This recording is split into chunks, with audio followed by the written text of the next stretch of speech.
पूरी तरीके से उनको साड़ियाँ, घड़ी, मिठाई और लिफाफे अभी से बांटे जा रहे हैं।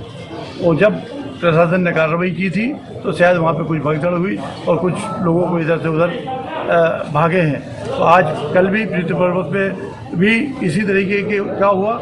तो ये लोग भोजन भंडार पे विश्वास रखते हैं, भोजन भंडारे के बल पे वोट खरीद लेंगे, ये नहीं हो पाएगा। उनको लग रहा है यहाँ पे चुनाव हारेंगे और सिंधिया की प्रतिष्ठा की सीट है, उस पर एक एक सरकार का तंत्र।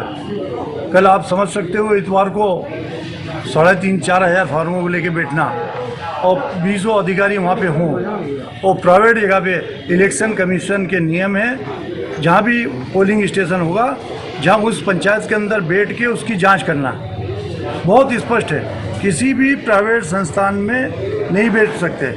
इंडेक्स के मामले में आपको मालूम है उसके मालिक कितने बार जेल गए हैं और कितना बदनाम संस्थान है।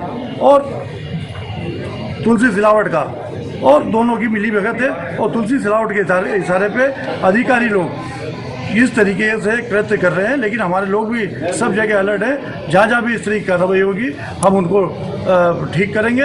और कोर्टें हमारे लिए खुली बैठी है, हाई कोर्ट बैठी है, सुप्रीम कोर्ट बैठी है। सूचना सर बहुत सारी दारू पार्टी भी चल रही है, बहुत सारी रिकॉर्डिंग भी की गई है, वो भी मैं आने वाले समय पर जारी करूँगा। कितने शहर के प्रतिष्ठित लोग किस तरीके से शराब के नशे में झूम रहे हैं, किस तरीके से सिलावट जी पार्टी दे रहे हैं, उनके नेता लोग उनके आगे पीछे घूम रहे हैं, वो सब रिकॉर्डिंग मेरे पास। ये तो प्रचार की सामग्री का तो संज्ञान नहीं, प्रचार तो राजनीतिक क्षेत्र में है तो करना ही पड़ेगा और होगा।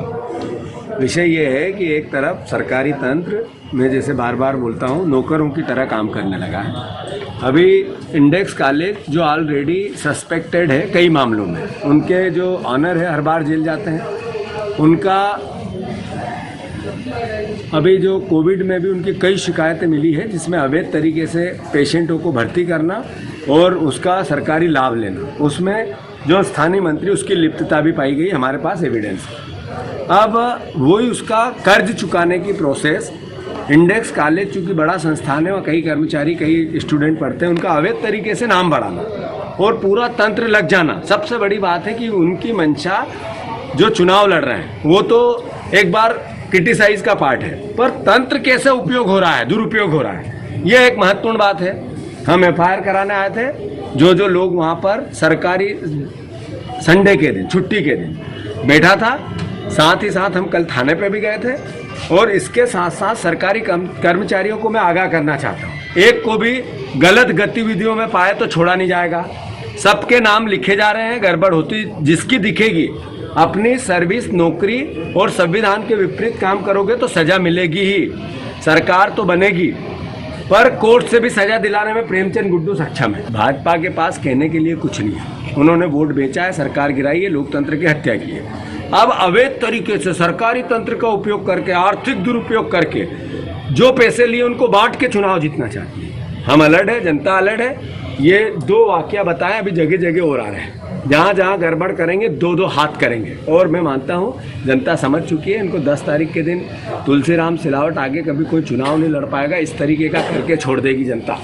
आज हम मिलने जो आए थे कि कल हमारे कांग्रेस प्रत्याशी प्रेमचंद गुड्डू जी और हम लोगों ने इंडेक्स में मालूम पड़ा कि वहाँ फर्जी तरीके से मतदाताओं को बढ़ाया जा रहा है। वहाँ पर देखा BLO और RI पटवारी सभी वहाँ पर 20 जने की टीम पूरी 20 जने की टीम वहाँ पर इस कार्य में लगी हुई थी। और जैसे ही गए वैसे उनमें हड़कंप मच गया और कम से कम 1,500-2 हज़ार फार्म वो उनके पास थे और वो अवैध तरीके से उनका नाम जोड़ा जा रहा था।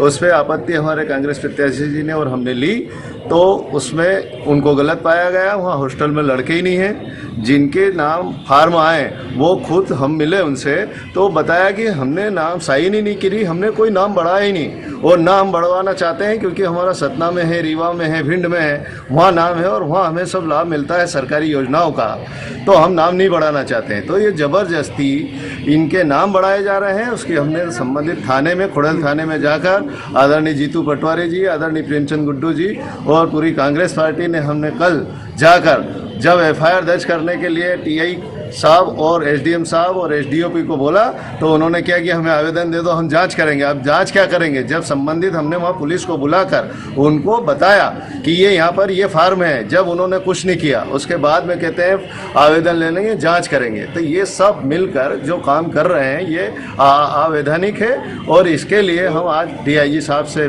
मिलने आए हैं, और यदि एफआईआर नहीं करते हैं तो हम हाई कोर्ट में जाएंगे और याचिका दायर करेंगे। हमने पुनः पहले भी अभी 2,500 मतदाता, जो 3,000 मतदाता जो गलत जोड़े गए थे, उनका भी सत्यापन नहीं हुआ, उसमें से करीब आधे रहे हैं, तो उसके लिए हमने याचिका लगाई है और सुप्रीम कोर्ट, हमने हाई कोर्ट में याचिका लगाई, और इसके लिए भी हम हाई कोर्ट में याचिका लगाई।